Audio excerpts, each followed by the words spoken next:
네, 할렐루야 반갑습니다. 하나님께서 오늘 우리에게 주시는 말씀은요. 마태복음 4장입니다. 마태복음 4장 12절부터 16절까지 말씀 제가 읽겠습니다. 예수께서 요한이 잡혔음을 들으시고 갈릴리로 물러가셨다가 나사렛을 떠나 스불론과 납달리 지경 해변에 있는 가버나움에 가서 사시니 이는 선지자 이사야를 통하여 하신 말씀을 이루려 하심이라. 일러스되 스불론 땅과 납달리 땅과 요단강 저편 해변길과 이방의 갈릴리여, 흑암에 앉은 백성이 큰 빛을 보았고 사망의 땅과 그늘에 앉은 자들에게 빛이 비추었도다 하였느니라. 아멘. 네, 오늘 설교 제목은 이렇습니다. 예수님이 갈릴리로 가신 까닭은 이란 제목을 가지고 우리 같이 말씀을 나눌 수 있도록 하겠습니다. 먼저 우리 좌우 앞뒤 계신 분들이랑 인사 한번 하시죠. 반갑습니다. 환영합니다. 사랑합니다. 네. 여러분 학교 다닐 때 어떤 수업이 가장 좋으신가요? 저는 체육 시간을 제일 좋아했습니다. 우리 보통 남학생들은 체육 시간 참 좋아하죠. 그렇지 않은 분도 물론 있겠지만 저는 이제 체육 시간 참 좋아했습니다. 특별히 체육 시간 중에 축구하면 너무 좋았어요. 선생님들이 그냥 이렇게 공 하나 툭 던져주면서 축구해라 그러면 그때가 가장 즐거웠지 않았나 그런 생각을 했습니다. 근데 이 체육 선생님들의 특징이 있습니다. 뭔지 아세요? 바로 줄을 잘 서는 겁니다.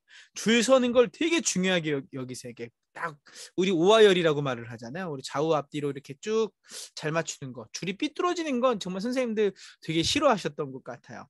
그런데 이 줄을 잘 서려면, 줄이 예쁘게 잘 서지려면 방법이 하나 있습니다. 뭐냐면 바로 기준을 잘 잡는 겁니다. 그래서 선생님들은요 항상 이렇게 하세요. 자, 본인 앞에 있는 친구를 보면서 너 기준, 그렇게 얘기를 하십니다. 그러면 어떻게 해야 돼요? 손을 번쩍 들면서 기준!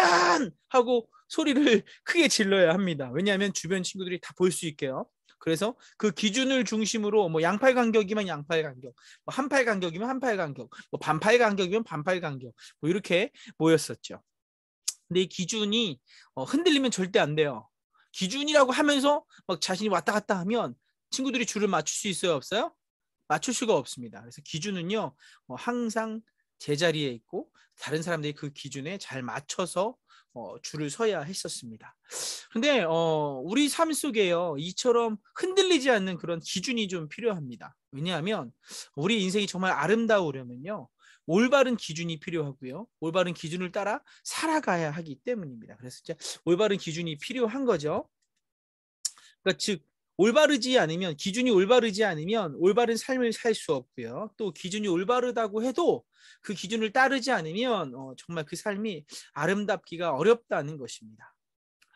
어, 제가 어렸을 때 저희 집 안에 저희 아버지가 세우신 기준이 있었어요. 뭐냐면 중학교 때는 저녁 6시 이후에는 밖에 있으면 안 됐던 것 같아요. 저녁 6시가 되면 집으로 다 돌아오라고 하셨어요. 왜냐하면 같이 저녁을 먹어야 한다는 것입니다. 그러니까 규칙이었어요. 그냥 함께 저녁 식사를 하는 것. 제가 어느 순간 고등학생이 되니까 그 규칙이 조금씩 달라졌어요. 어떻게 달라졌냐면 고등학교 때부터 이렇게 말씀하셨어요. 밥은 밖에서 먹어도 잠은 집에서 자라. 그리고 또 나중에는 성인이 되면서 아버님은 이런 얘기 하셨어요. 무슨 일을 해도 좋으니까 네가 좋아하는 일을 하되 나쁜 일을 하면 안 된다. 사람을 해치거나 정말 딱 봤을 때 누가 봐도 알 수 있는 그런 나쁜 일은 하지 말라고 하셨습니다. 여러분은 어떤 기준을 가지고 지금 살아가고 계시나요? 아마 여러분들 부모님께서도 어떠한 특별한 기준을 여러분에게 주시고 그것을 지키도록 하고 계실 거예요. 오늘 말씀을 보면요 12절 13절 보면 이런 얘기가 있습니다. 예수께서 요한이 잡혔음을 들으시고 갈릴리로 물러가셨다라고 말합니다. 그리고 13절에 보면 나사렛을 떠나 스불론과 납달리 지경에 있는 지경 해변에 있는 가버나움에 가서 사셨다라고 말을 합니다. 사진을 보면 여기에요. 갈릴리 지역 보이시나요? 잠시만요. 포인터를 제가 바꿔드릴게요. 여기가 갈릴리 지역이에요. 갈릴리 지역이 크고요. 가버나움은 여기입니다. 가버나움은 여기예요. 나사렛은 여기고요. 즉 갈릴리 안에 가버나움이 있고 나사렛이 있는 거죠. 그러니까 예수님께서 나사렛에서 사시다가 가버나움으로 이사 가신 거예요. 그러니까 갈릴리시 나사렛 동에 사시다가 갈릴리시 가버나움 동으로 이사를 가신 거예요. 자, 마태복음 2장에 보면요, 예수님께서 유대 베들레헴에서 태어나세요. 베들레헴에서 태어나시고 어디로 가시냐면 애굽으로 피신을 가세요. 베들레헴에서 태어나셔서 애굽으로 피신을 가셨다가 나사렛에서 성장하게 됩니다. 즉 어려서부터 성장하신 곳이 어디냐면요, 이 나사렛입니다. 마태복음 2장 23절에 보면 이런 얘기를 하세요. 나사렛이란 동네에 가서 사니 이는 선지자 하신 말씀에 나사렛 사람이라 칭하리라 하심을 이루려 하심이로라 라고 말을 합니다. 예수님께서 나사렛에서 가서 사신 이유가 뭐냐면요, 선지자가 한 말, 그러니까 성경의 말씀을 이루기 위해서 가셨다는 거예요. 이사야서 11장 1절에 보면 이런 말씀이 있습니다. 이새의 줄기에서, 여러분 이새의 줄기라고 하는 건요, 여러분 다 알고 계신 다윗 있죠? 이 다윗이 누구냐면 이새의 아들입니다. 이새의 줄기라고 하는 말은 다윗의 후손을 얘기하는 거예요. 다윗의 후손 가운데 한 싹이 나며 그 뿌리에서 한 가지가 나서 결실할 것이다 라고 말해요. 그러니까 다윗의 왕위를 이은 한 사람이 나타날 것인데 그 사람이 한 싹이라고 표현이 되기도 하고요, 한 가지라는 표현이 되기도 하는데 여기서 한 가지가 되게 중요합니다. 이 한 가지라는 말의 히브리어는요, 네제르라는 말을 씁니다.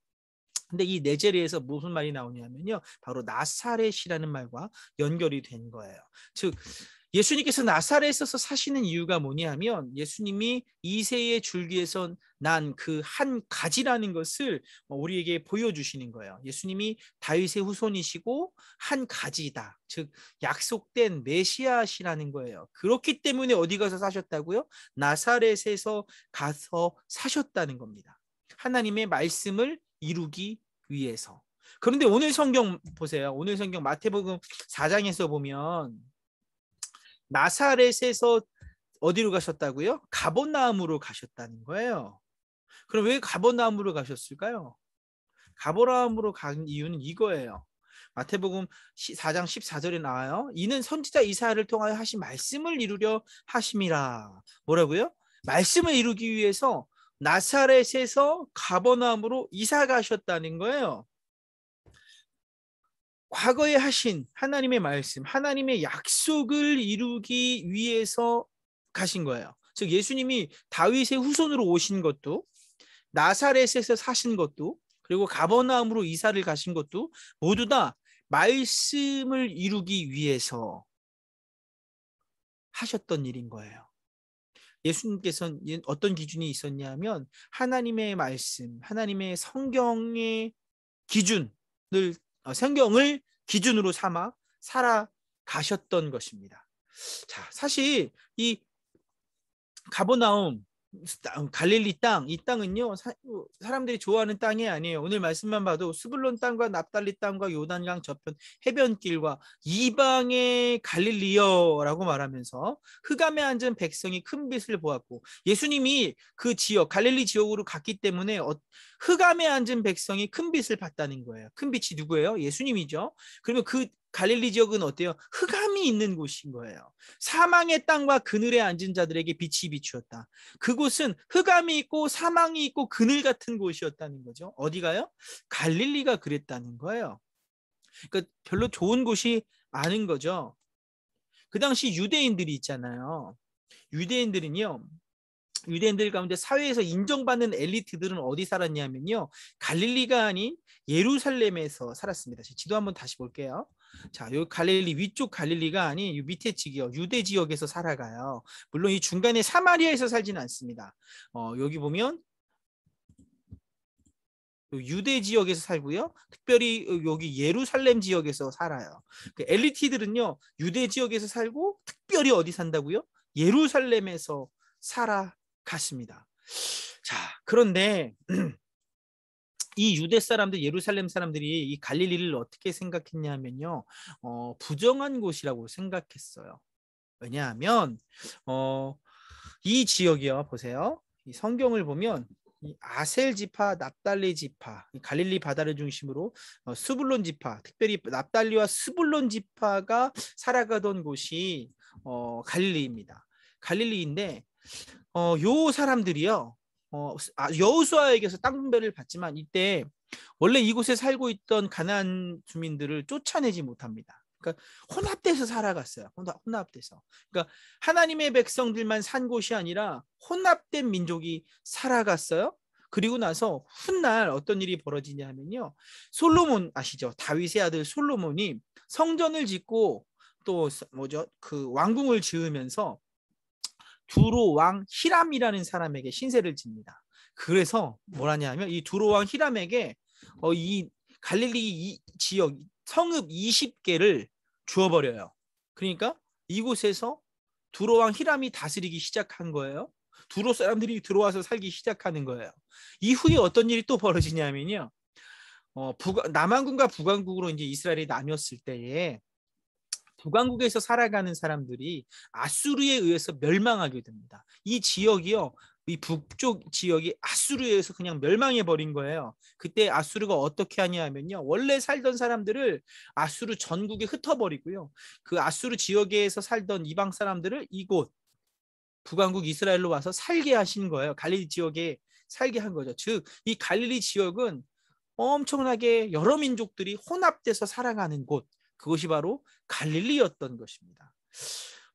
그런데 여러분, 한편으로 이렇게 보면 되게 갈릴리가 혼합되고 종교적으로는 부정해 보일 수 있지만 실질적으로는요, 되게 장점이 많은 곳이었어요. 왜냐하면 사람들이 혼합돼서, 여러 민족이 혼합돼서 살아간다는 건요, 그만큼 문화가 개방적이라는 겁니다. 그리고 다른 사람에게 대해서 포용적으로 바뀝니다.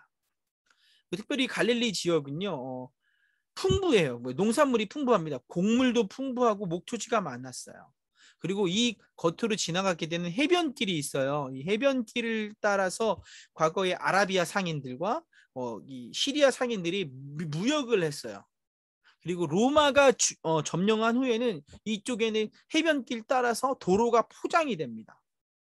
무슨 말이냐면요, 이 지역은 경제적으로 아주 뛰어난 곳이었어요. 먹을 것이 많고 농산물이 많았고 또 사람들은 개방적이었고 또 도로가 있다 보니까 문화적으로 포용적인 것, 빨리빨리 뭔가 발전을 이루는 그런 곳이었어요. 즉 밑에 유다 지파 사람들, 유다 속에 사는 사람들은 이 갈릴리에 사는 사람들을 무시했죠.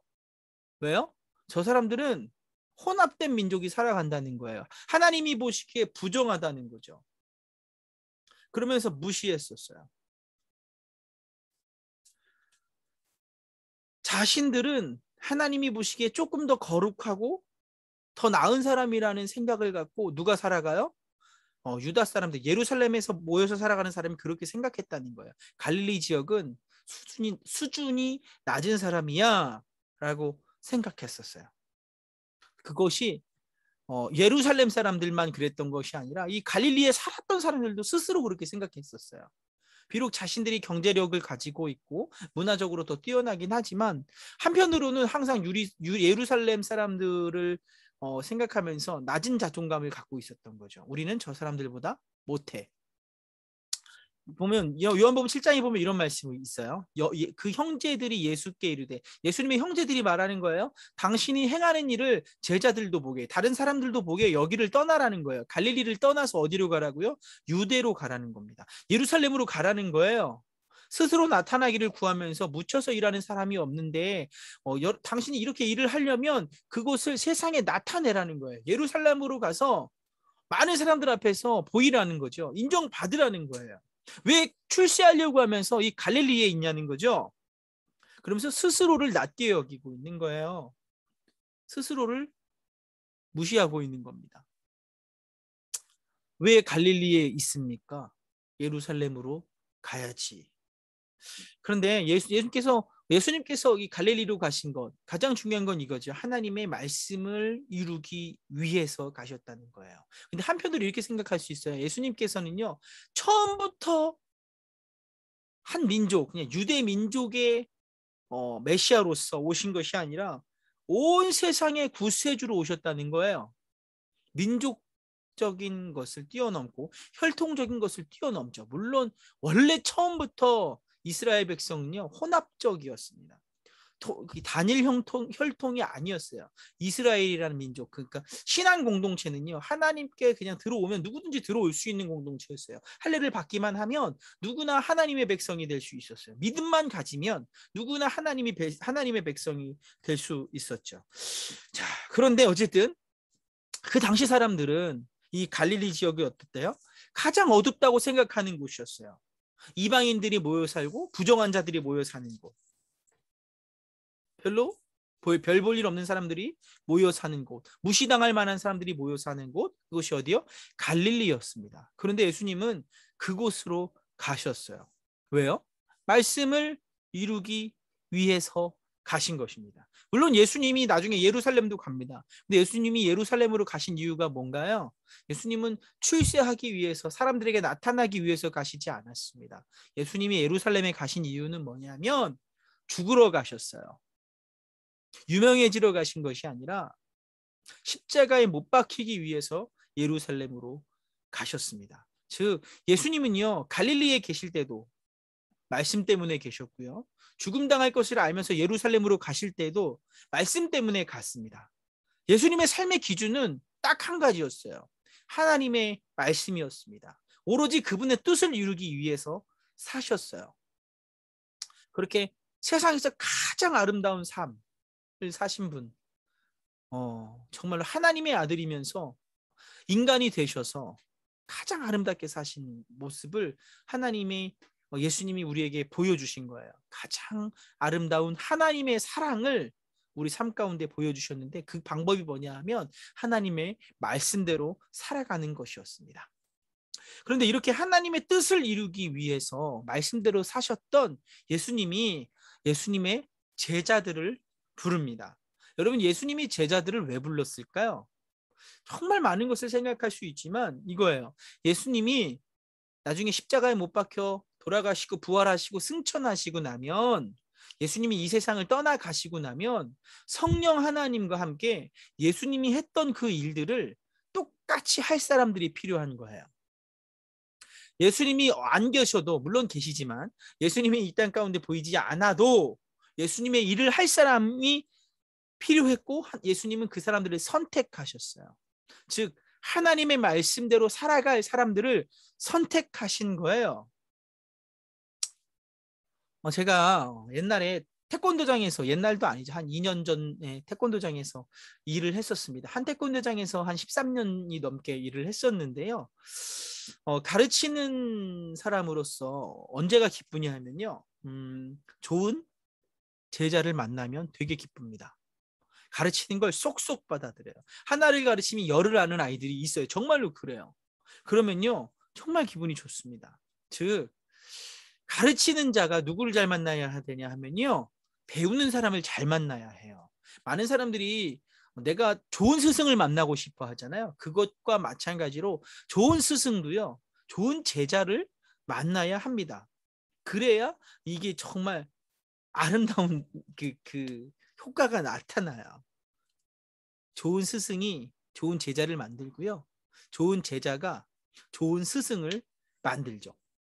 예수님도 본인의 제자를 만드시기 위해서 얼마나 고르셨을까요? 예수님도 고르고 고르셨어요. 예수님의 일을 그대로 이어갈 사람, 하나님이셨던 예수님의 그 일을 성령 충만한, 성령 하나님과 동행하면서 그 일을 감당할 사람을 고르시면서 얼마나 심도 있게 고르셨겠습니까?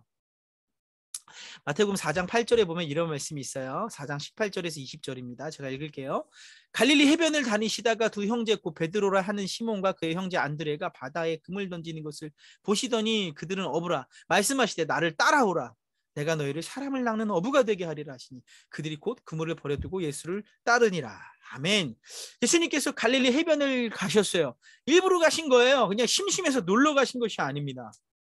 그냥 할 일이 없어서 가신 것이 아니에요. 의도적으로 그 갈릴리 해변을 가셨습니다. 그리고 두 사람을 봐요. 베드로와 안드레입니다. 그리고 그들을 선택하시고 부르셨어요. 왜 선택하셨을까요? 그들이 어부라서 불렀을까요? 사람을 잘 낚을 것 같아서? 갈릴리 사람이라서 부르셨을까요? 가난한 사람들이라서? 이 사람들이 엘리트 집단이 아니었기 때문에 부르신 것일까요?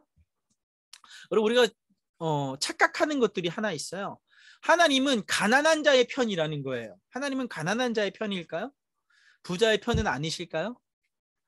여러분, 하나님은요 가난한 자의 편도 아니고 부자의 편도 아니라 하나님은요 하나님의 편에 서는 자의 편입니다. 이걸 잊으시면 안 돼요. 우리가 정말 가난하게 살면 무조건 하나님이 날 도와주실까요? 아니라는 거예요. 우리가 열심히 일해서 부자가 됐어요. 그걸 하나님이 싫어하실까요? 아니요.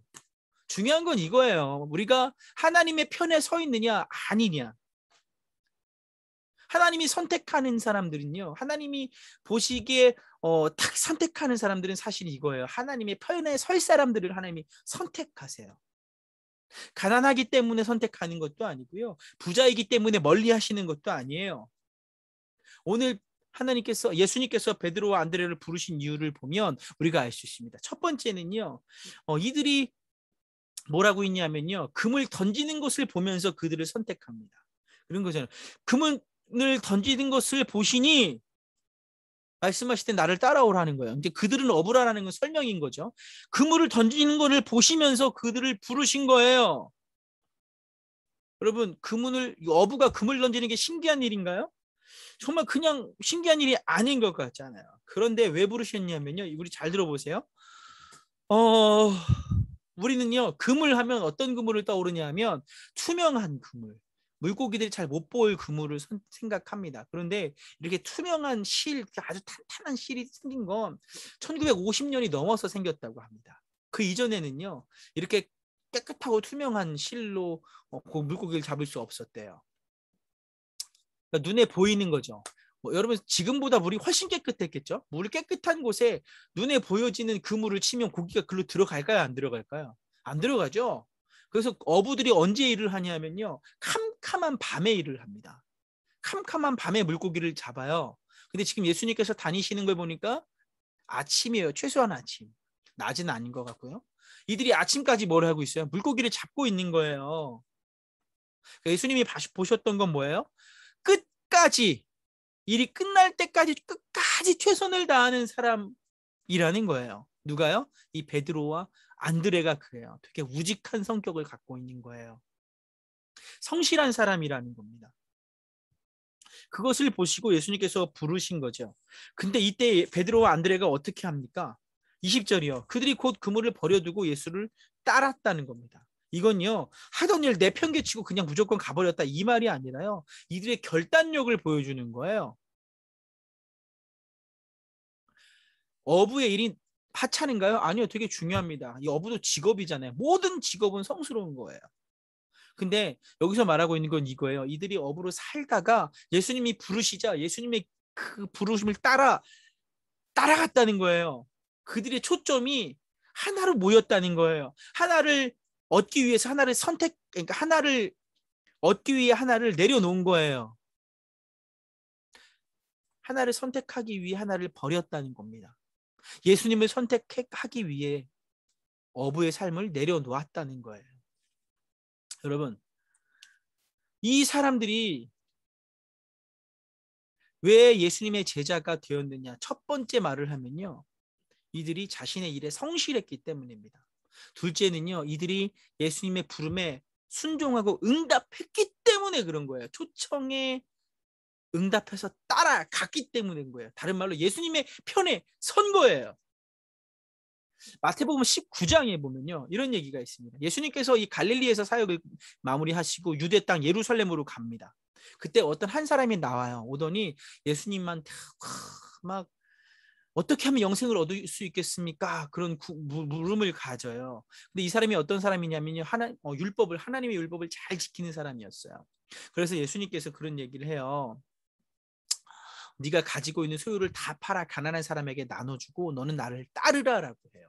가만히 보면요, 이 사람이 율법을 엄청 잘 지켰고 예루살렘 근처에 살았던 걸 보면 바리새인으로 우리가 이해할 수 있어요. 그러니까 하나님의 율법에 열심히 있던 사람인 거예요. 근데 이 사람은요, 이름이 없습니다. 어떤 사람을 만났다고 말을 해요. 왠지 아세요? 예수님의 이 부름에 응답하지 않았기 때문이에요. 이 사람이 재물이 심히 많음으로 돌아가서 어때요? 근심했다 그래요. 예수님이 너희의 가진 소유를 다 팔아 가난한 자들에게 나눠주고 너는 나를 따르라 했는데 이 사람은 그렇게 하지 않았어요. 왜요? 재물 때문에 그렇게 하지 못했다는 거예요. 예수님을 따르지 않았습니다. 중요한 건 이거예요. 재물 때문에 예수님을 따르지 않았다는 거죠. 예수님이 너 나를 따르라, 나의 제자가 되라 했는데도 그는 거부했습니다. 예수님께서 부르시는 기준은요, 갈릴리 사람이라 부른 게 아니고요, 바리새인이라서 예루살렘에 살고 있는 사람이라 안 부르신 것이 아니에요. 배경이나 출신과 상관없이 딱 보고 맡겨진 일에 성실하게 사는 자. 이 사람도 성실했어요. 하나님의 율법에 성실한 사람이었어요. 너는 그러니까 예수님이 따르라고 하셨죠. 첫 번째는 뭐예요? 자기에게 맡긴 일에 성실해야 된다는 거예요. 그 다음 두 번째는 뭐냐면 그 부름에 응답해야 된다는 거예요. 오늘 예수님은요, 이 땅 가운데 살아가시면서 두 가지 원칙을 보여주셨습니다. 뭐냐 하면 첫 번째, 하나님의 말씀대로 사셨다는 거예요. 사람들이 뭐라 하든 말든, 왜 갈릴리에서 이루고 있으니까 하면서 무시하든 말든 어떻게 해요? 하나님의 말씀을 이루기 위해서 갈릴리 지역에서 사셨다는 거예요. 말씀을 이루기 위해서. 두 번째 원칙은요, 예수님이 하나님의 말씀을 따라 사신 것처럼 똑같이 살아갈, 예수님처럼 하나님의 말씀을 이루며 살아갈 예수님의 제자를 부르시는데, 그 원칙이 뭐냐면요, 성실한 자였습니다. 예수님은 지금도 성실한 사람, 자기 일에 맡은 바 충성된 사람을 부르고 계신 거예요. 그 원칙대로 살아가셨다는 거죠. 여러분은 어떤 삶의 원칙을 가지고 계십니까? 여러분의 삶을 가장 아름답게 할 원칙, 가장 성공한 삶으로 만들 원칙이 여러분에게 필요합니다. 제 기준으로 여러분에게 여러분이 세 가지 원칙을 좀 가지고 사셨으면 좋겠다는 생각을 합니다. 첫 번째는요, 이거예요. 잠들기 전에 기도하셨으면 좋겠어요. 간단히 기도하셔도 돼요. 그 시작이 중요한 거거든요. 잠들기 전에 여러분 침대에 눕든 바닥에 눕든 이불 위에 눕잖아요. 눕기 전에 무릎을 꿇고, 하나님, 오늘 하루를 잘 보내게 해주셔서 감사합니다. 잘 자게 해주세요. 예수님의 이름으로 기도드립니다. 아멘. 그다음 아침에 눈 딱 뜨면 그냥 곧바로 무릎을 꿇고 기도했으면 좋겠어요. 하나님, 오늘 잘 살게 해주세요. 잘 자게 해주시니 감사합니다. 예수님의 이름으로 기도드립니다. 세 번째 제가 말씀드리고 싶은 건 이거예요. 공부하기 위해서 여러분 책상에 앉으시죠. 아마 이미 그렇게 하시는 분들이 많을 거예요. 최소한 이 세 가지를 하자는 거죠. 공부하기 전에 책상에 앉으면 성경을 한 장 읽으세요. 저는 잠언을 추천합니다. 제가 예전에 잠언을 참 많이 읽었거든요. 제가 지혜가 없어서 하나님께 지혜를 구하면서, 하나님, 저도 지혜 있고 싶습니다 하면서 잠언을 참 많이 읽었습니다. 특별히 신앙생활 처음 시작할 때 많이 읽었어요.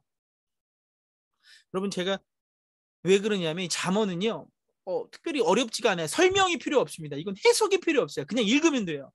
그 안에 해석이 다 들어있습니다. 그냥 직관적이라 그러죠. 읽으면 바로 알 수 있어요. 여러분이 하루에 한 장 잠언을 매일 읽으면 1년만 그렇게 만약에 읽었다. 그럼 여러분 정말 제가 지혜를 드리는 게 아니잖아요. 하나님의 말씀이 써 있잖아요. 지혜롭게 하잖아요. 지혜롭게 하는 말씀 잠언입니다. 여러분이 날마다 아침으로 저녁으로 기도하고 공부하기 전에 하루에 한 장 잠언을 읽는다면, 여러분이 우리 중고등부 친구가 따로 성경을 읽는 건 알고 있지만 그것과 상관없이 잠언을 읽고 나아간다면, 기도와 말씀이 여러분 안에 삶 속에 늘 함께 한다면, 이런 작은 원칙이 여러분의 삶을 정말 아름답고 정말 그 인생이 성공으로 이끌어가는 원칙이 되는 줄 믿습니다. 다 같이 기도드리겠습니다. 사랑하는 하나님, 감사합니다. 하나님, 오늘도 하나님의 말씀을 주시고 우리가 이렇게 예배자로서 설 수 있게 하시니 감사합니다. 예수님께서 말씀을 이루시기 위해서 그 원칙을 따라, 그 기준을 따라 사셨던 것처럼 우리도 하나님의 말씀을 따라 살기 원합니다. 그래서 우리도 날마다 기도하게 하시고 날마다 말씀 가운데 살게 하여 주시옵소서. 좋은 원칙을 세우게 하시고 이 원칙을 통해서, 이 기준을 통해서 우리의 삶이 하나님이 보시기에 더욱더 아름다운 삶이 될 수 있도록 우리에게 복의 복을 더하여 주시옵소서. 예수님의 이름으로 기도드립니다. 아멘. 다 같이 축도하심으로 예배를 마치겠습니다. 지금은 우리 구주 예수 그리스도의 은혜와 하나님 아버지의 극진하신 사랑하심과 성령님의 교통하시고 인도하심이 오늘 말씀을 듣고 주님, 저도 주님처럼, 예수님처럼 하나님의 말씀을 이루는 사람이 되고 싶습니다. 그렇기에 또 내 일에 성실하고 싶습니다. 날마다 기도하고 날마다 말씀 가운데 살겠습니다. 결심하며 돌아가는 하나님의 권속들 머리 위에 영원토록 함께 하시길 축원하옵나이다. 아멘. 하나님께 영광의 박수 올려드리겠습니다. 감사합니다.